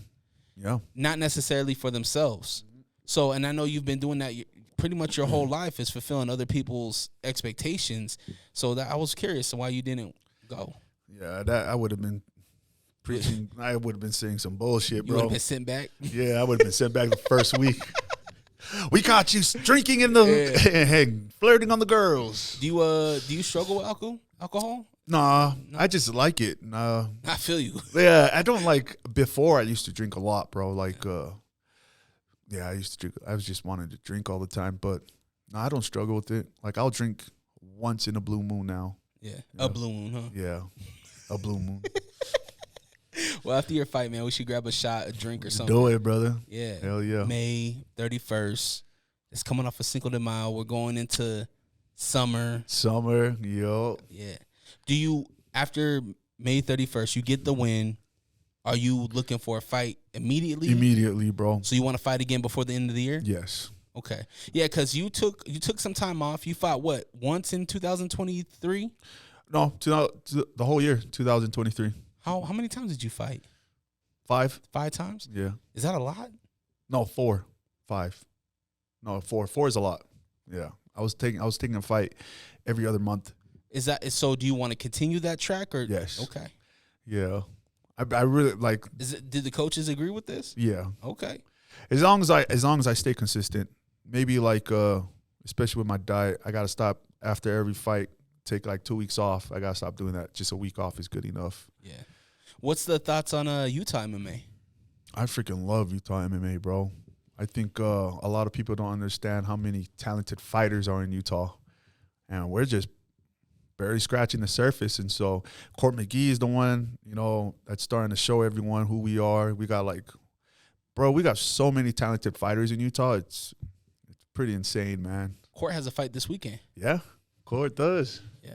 We need a win, man. I know, brother. Our guys need a win, man. We've been struggling right now. I know, man. But hey, we can't always be like this, right? We gotta Right. sometimes you gotta rebound. Yeah. So this is the rebound. Yeah. It starts this Saturday. It starts this Court- Saturday. Court gets I the know he's win. gonna set it. He's gonna Yeah. set it for everybody. I mean, he's on the biggest platform. He's on where all of us want you guys to go, right? Yep. So he's setting that example. Man, that's a lot of pressure too, though, right? I know. You have a whole state. We haven't had that guy or gal just yet to just knock down the door completely for Utah to be like, yo, that's the spot. Those are the guys. Those are the girls that got that thing. Right. We've always been almost there, Yeah. There's I some think guys with notoriety, but we're almost there. We're almost there. I agree with that. I think the generation now, I think like the guys that's fighting now, me, Kent, Julian, just all the guys that's really active right now, I think we're gonna be the ones to kick it like completely down.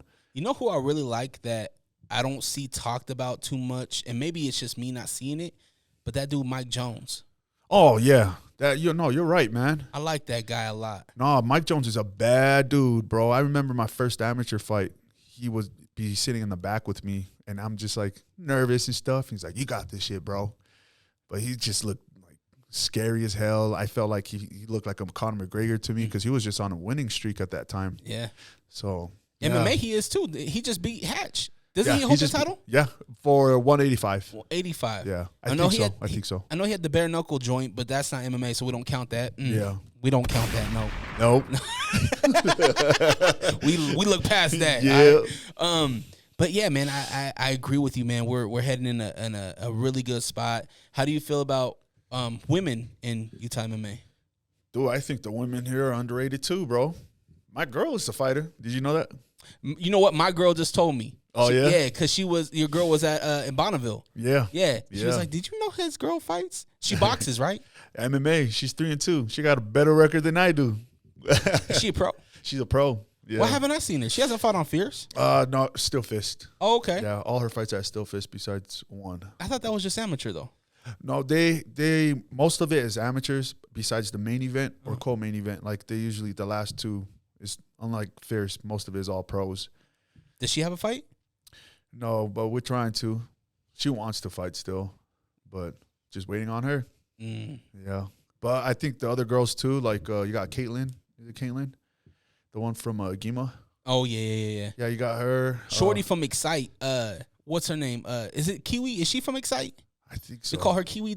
She did the kickboxing. She kicked off. Oh the yeah. show. Yeah. I think it might be Caitlin, but they call her Kiwi, I believe. No, all of them. I She's think, dope. dude. I just think Utah has really good fighters. We're getting there. Like we're just waiting on that one win or something. Yeah. You know? So Those talks about going the next opportunity after Fierce and Independent show. At what point do you see those kind of talks happening? For you, Yeah. right? Let's say the next step is, the PFLs, the Oh, right, UFCs, right? is it your management that kind of brings you those type Yeah, of so opportunities? Jake is the one. He's the one with the hand in the pile of fighters for the UFC, PFL, Bellator, whatever it is. One championship, that'd be dope if I get on there. But those managers in general get to look at it first before I do. They get the say, oh, I got this fighter. You guys want him? You know, they're like right there from the promoter's mouth to their ears instead of me trying to find the promoters, and then I got to go through all these different line of connections or whatever. The managers is just right there. And so what do you think we're doing well at as a community in MMA, and what do you think we need to work on? I think we're doing well as a community for MMA. We definitely do show out when we want to, but I think what we need to work on is exposure more, like exposing the fight scene more. I realize, especially with my people, Polynesian people, they know MMA, like they know fighting, but it's not really pushed towards them because of our people believe more in football.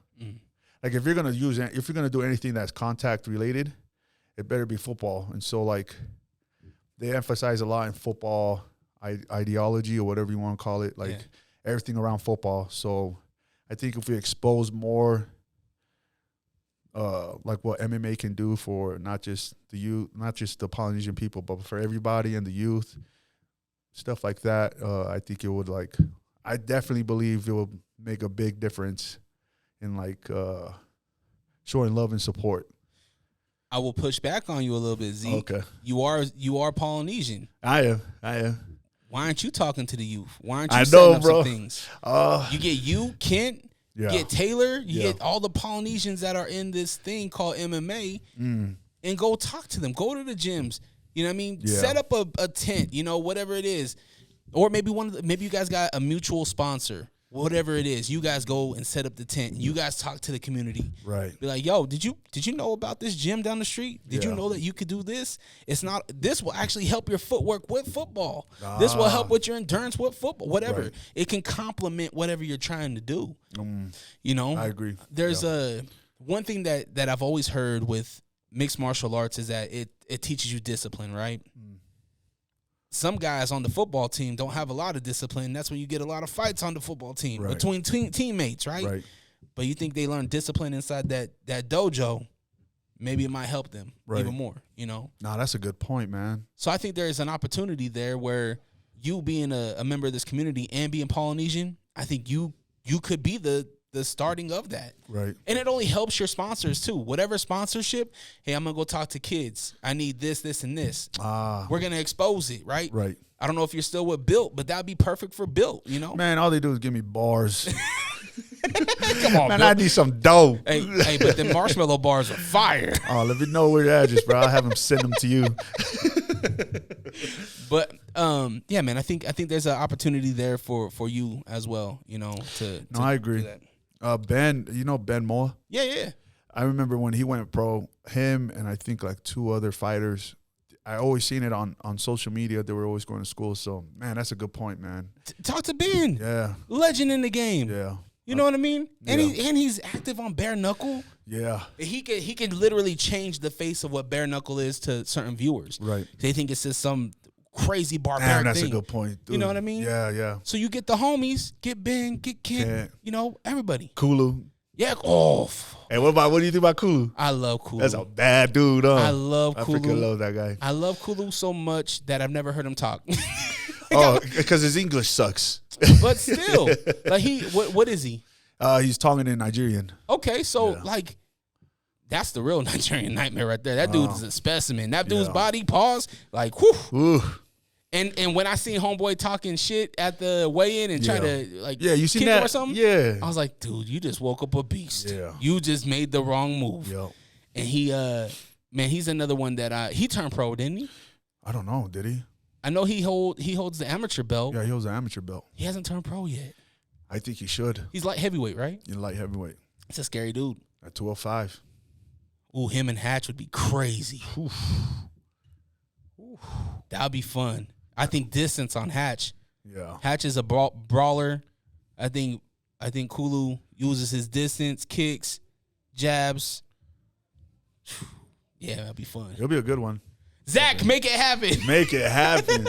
Nah, he probably needs a few more wins before he can get to that right there. But man, I love Kulu. I love him. I love Hatch too. I love all the MMA fighters in the community. Yeah. I think that's why I really like the idea of Utah versus everybody. Mm-hmm. Because we do have to go against everybody else. Like, the only way we're going to grow is we all grow together against everybody else. Dog, I think about so much that you guys could do where it's just bringing awareness, right? Yeah. There's no reason why we shouldn't be able to fill out half of the Maverick Center. Right. You know what I mean? You Yeah. felt the energy in that school at Bonneville. Oh, yeah. It's nuts. It's nuts, dude. You know what I mean? So Yeah. it's like you bring that, and there should be a tent outside. There should be multiple tents where we can talk. Like, can't sitting at the tent, yo, I got to fight on 420, UVU. Yeah. You know what I mean? I'm coming back. Damn, how do we do that? How do we make it happen, man? I think just talking to Zach and just. I'm with it, bro. You We know got what to I talk to Mandy because she's more like the coordinator or something. But that's just real estate right there, right? Like, if you go to that high school, if you have, 10, 15 fighters that want to see this thing and truly believe in Utah versus everybody, show up to the events. We got a tent. We'll set up the tent. We'll set up the booth, and you can sign, whatever new post like you guys did. You guys already signed those posters. Yeah. Give them out at the booth. Oh, that makes more sense. And yeah. introduce them. Introduce yourself to people. Yo, this is who I am. This is my next fight. This is where you can follow me. And then you can just scan a QR code, and then you can fucking find where you are. Right. You know what I mean? Yeah. I just think that if we're gonna talk the talk, we gotta walk the walk. Right. And what does that look like? Means we gotta show up. Yeah. I agree. And it means gyms setting aside time for like meet and greets. The blueprint's already been made, right? The UFC did a great job of making this blueprint. Right. I was talking to Zach. I was like, why don't we do open mat workouts where these guys can, like you, for instance, we got May coming up. Right. We set up an open mat workout at like a park or something, and we can have vendor booths on the outside of what, whoever's sporting that fight. It gives them an opportunity to be seen, because that's all sponsorship needs, right? That's all they want, right? Yeah. See our product, see who we are. Give them more opportunity to see who these people are. Right. I mean, who they are. And then you guys do the open mat workouts. You do like 15-minute workouts. You hitting pads. You doing your thing. But then at the end of that, hoops can go in, or Aurelian can go in, or Jason, whoever, and give you like 3 or 4 questions. Yo, Right. How you feeling, Zeke? How's things been? You know what I mean? Damn. What do you think about WrestleMania? You know what I mean? Just random shit. Random ass now. And it gives the community a chance to get to see you, understand who you are, but then it also gets the sponsors a shot to be shine. Right. Shine. Right. I agree with all them. Damn, that's a good ass idea. But yeah, I'm definitely gonna hit up Ben. There's a question of where and all this stuff. And Ben has a lot of connections too. I know. Like, you guys can go and talk to the football. Isn't his son on like BYU or something? Or a football team or something? Oh, my brother? No, Ben Moa. Isn't his kids? Oh, yeah. playing And my football? brother. Yeah. Oh, he's at BYU Yeah, too? BYU, yeah. See, you guys should go talk to the team. That's a good idea. Introduce the team to MMA. Damn. And that gives them a team bonding experience too, where it's like, how about you guys come and take a boxing class at Rise Boxing as a team? Right. Defensive ends, you guys come out. We can have the running backs go and do something at the pit or wherever, Right. And it just spreads them out around the community. It gives because those guys are from all over the country. They're not from Utah. Yeah. There's only a small amount of guys that's from Utah. Right, right. So I just think it just scratches a whole bunch of people's backs, Damn.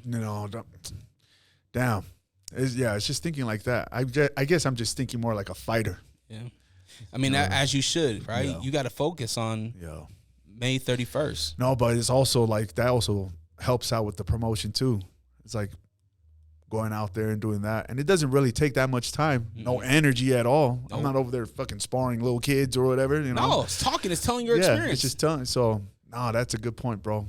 Because I'm actually going to hit up Ben. The more people that know about this thing, this sport, the more likely they're going to come and support you. Yeah. And the more likely they might see another opportunity other than football and other than rugby. Right.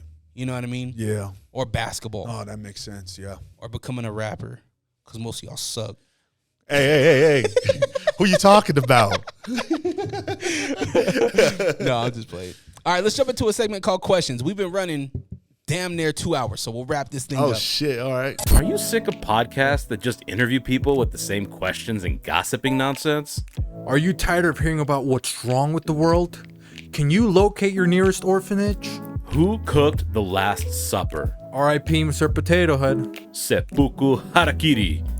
Where is Mavis Beacon? This is Hos. And this is host Beefy. Listen to the Beans and Rice podcast. Exclusively in Braille and all streaming platforms. Patent pending. Hey, yo, you're probably listening to the Unrestricted Podcast with Dre Rocca. We are? No, they are. Yeah. Oh, right. Oh, wow. And I'm the real Ruby. You can catch me and Fonzie and the Funk. G Daddy Funk on Lake Talk 801 Podcast. Yeah, but I think you have to come in more smoother, more funnier.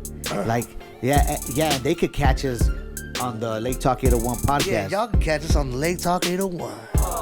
Yeah, and be like, and yeah, man, hey, and they could catch people like me, the real Ruby, and people like you, Fonzie, and people like him, G Daddy Funk, Wow, on that's the a lot Lake of Talk people. 801. Who cares? What did he say? Huh? I didn't hear him. I don't know, but this probably should be the ad. Are these on? Catch a new episode every Monday on all streaming platforms. The Lake Talk 801. Tune in now. All right, Questions is sponsored by the good folks over at A Bar Named Sue. Catch live events including sports events, UFC pay-per-views at A Bar Named Sue, 3970 South Highland Drive and 8136 South State Street. Find out more at abarnamedSue.com. First question comes in from Corey in Park City. Corey, I appreciate all your support and love, my brother. What brings you the most joy? The most joy, is the most joy. I would say one would be seeing my boys, seeing my brothers just get winning life, just winning at everything they want. Mm-hmm. That brings me a lot of joy. And the others fighting. And the others fighting, of course. Of course, fighting, for sure. So, family brings you joy, huh? Yeah, see, there's a lot. There's a whole plethora of that. So, family, seeing people win that I love, fighting, peace, stuff like that. You don't have no kids, huh? No. Was there ever thought? I definitely do want kids in the future, but I think I need to be selfish a little bit. Yeah, man. It gets tricky once you throw a kid in the mix, so definitely. Yeah. I feel you. For me, man, what brings me the most joy is just good laughs, bro. No matter what it is, man. Yeah. Just good laughs. It can be tragedy, but you have a laugh. That brings me joy. Hell yeah. Good laughs. I don't take this thing called life seriously anymore. Right. I take it seriously, but I don't, you could throw away everything. If I still have my family and I can still go to my friend's house and, have kava and laugh and clap it up real quick. And, those are the things that bring me joy. Okay. Just smiles. Yeah. All right, Corey got another question. Two for one, Corey? Come on, man. All right, Corey. All right, I see you. Having more questions is not a problem. Those are good problems. All right, what is one of your biggest fears? One of my biggest fears is not accomplishing my goals before I die. I think that's the biggest. Or I wouldn't say accomplishing it, but actually taking a step towards it. Not doing shit with my life. That would be the biggest. That's why I got into fighting. Talked about it earlier. I always didn't jump the gun, and then finally I did. Yeah. So that was the biggest fear. I think now it's just I don't know. You're living it, bro. Yeah. You're living it out, so it's not a fear no more. Right. You're good. All right. Mine, honestly, it's just losing the people. I'm not scared to death, but it's gonna life is gonna be weird when the people that I don't want to see gone. Right. You know what I mean? Yeah. So that's something that always lingers in my mind, and that shit sucks, man. Keeps me up, man. Your relatives and people that you love, we're all getting old.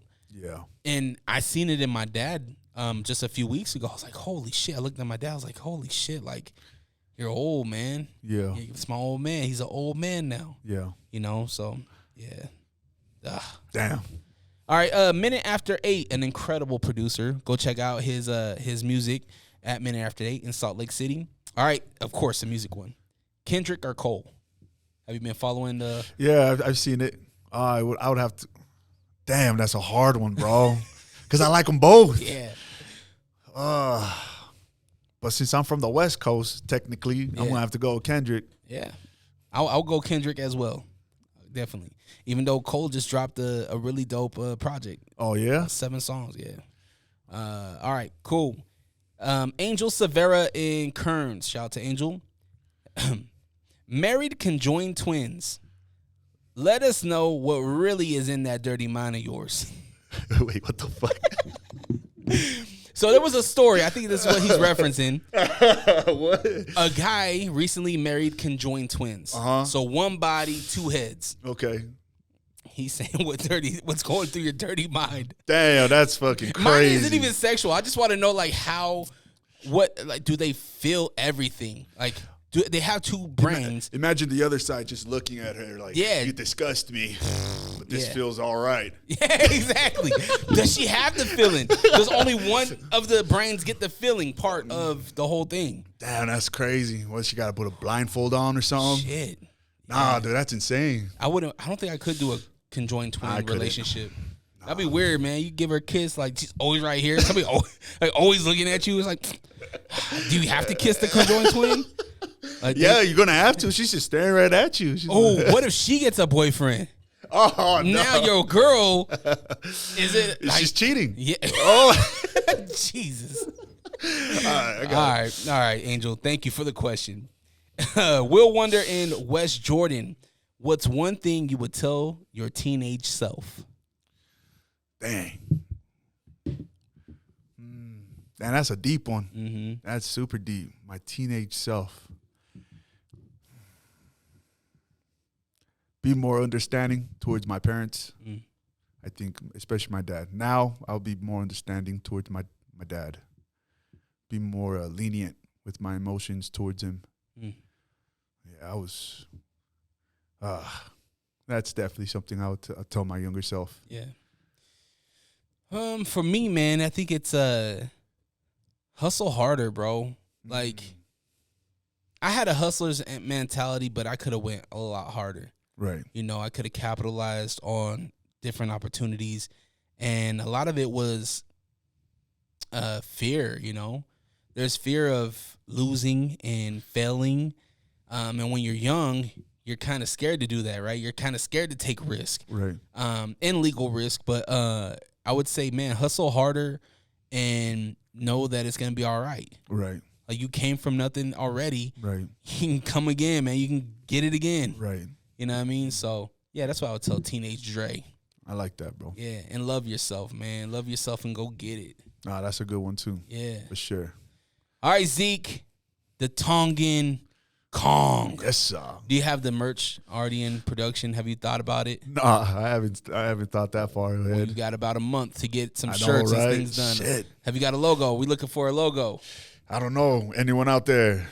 Nah, my buddy, he drew up something for me, but I don't know yet. Okay. Probably throw some fur on my back or something. I don't know yet, bro. But it's definitely the name. I needed that name. Something that I look forward to hearing when I walk out. All right. Well, you got to come out like a Kong now. I am, bro. Oh, trust me. You're going to see it. I already got it all planned out. In my head, I'm like, oh, this is what I'm going to do when I walk in. Ooh. I'm going to come out and dum-dum-dum. Fuck some crazy shit like that, bro.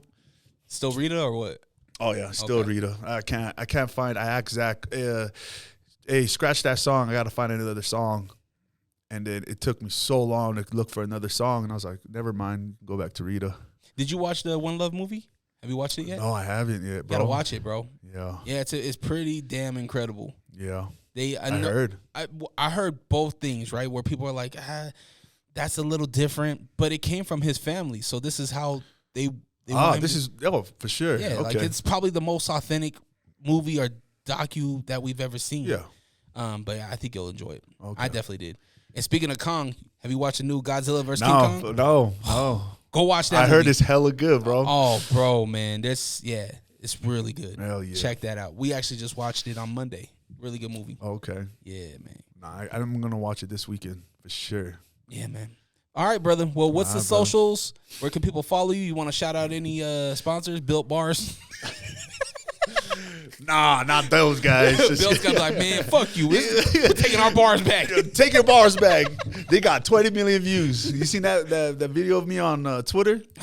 Yeah, they got 20 million views on that shit, bro, on Twitter. Oh, they getting paid too. Bro, everybody from like the Marine Corps was like, I didn't know you were famous. I was like, what the fuck you talking about? I was like, look at this. And then they sent me a screenshot and it has the views on Twitter. 20 million views on Twitter. I was like, damn, these bastards just gave me fucking bars. And damn. Nah, but I'm cool with it. I'm grateful for it though. So Nah, I get it. But you know what I'm saying? I'll tell you what, Zeke. If you get some W's next to your name, you know what I mean? Yeah, it's gonna get better. Once you get that belt, then we're gonna have to add the king to the name. Bro, we on the same wavelength. Yeah. You know, that was my whole plan too. Mm. Just like King Kong. Yeah. Yeah. Once you get that belt, then then it's king. Yeah, because I got that idea too from the comments of the trailers on the King Kong and Godzilla movie. Mm-hmm. And then I see one of the comments, they're saying, is this where Kong gets his king status? I was like, oh.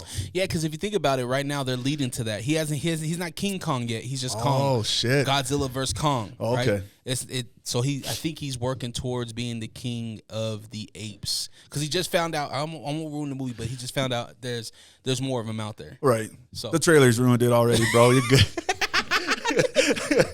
Yo, it was funny, man. I was like, damn, Kong's a Crip because his cousin was a blood. I know. I was like, what the hell? Man, I was saying the same shit too. I was like, what, the gang wars? Okay, your ads and any sponsors you want to shout out? So my ad Instagram is Iskeli_Latu, ISIKELI, and then LATU. And that's my Instagram. And then same thing as my Facebook. And that's the only socials I got. My phone number is... No. Blood type? No sponsor love? Oh, no. I got a shout out to my number one sponsor, Water and Wellness. I thought I had... Yes, my favorite sponsor, one of my original sponsors, Water and Wellness. And... I like that guy that be doing the little videos. He's like, well, today we got some water. Oh, yeah. Ramon? Yeah. I was like, man, he made me want to go get some water. Yeah, he's always told me, too, every time I walk in, make sure you get some of that. Because what it does is it communicates in the atoms. And I'm like, all right, yeah, you lost me, but I'm going to take it anyways. Okay. And I got Notorious, one of the hardest division, Legacy Solar, one of the main big bosses for that division, Seth Grenny. Big shout out to him. He's been supporting me financially too with like sponsoring and everything. And I got Elevate Water, hydrogen water. Man, next time or whenever you're around North Salt, South Salt Lake, let me know. I'll drop some off to you, bro. Okay. It's just hydrogen water, and it's actually pretty good. So big shout out to them. Big shout out to you, bro. Thanks for having me on, man. Of course, long time coming. Real, brother. Anytime you want to do it. I know you were scared. It's all good. Of course, bro. Don't be scared. I'm hella scared. Showed up in his fight shorts. Hey, did it get it on camera? You can't see underneath the desk right now. My man got the fight shorts on. The flip-flops. He has the draft going between his balls right now.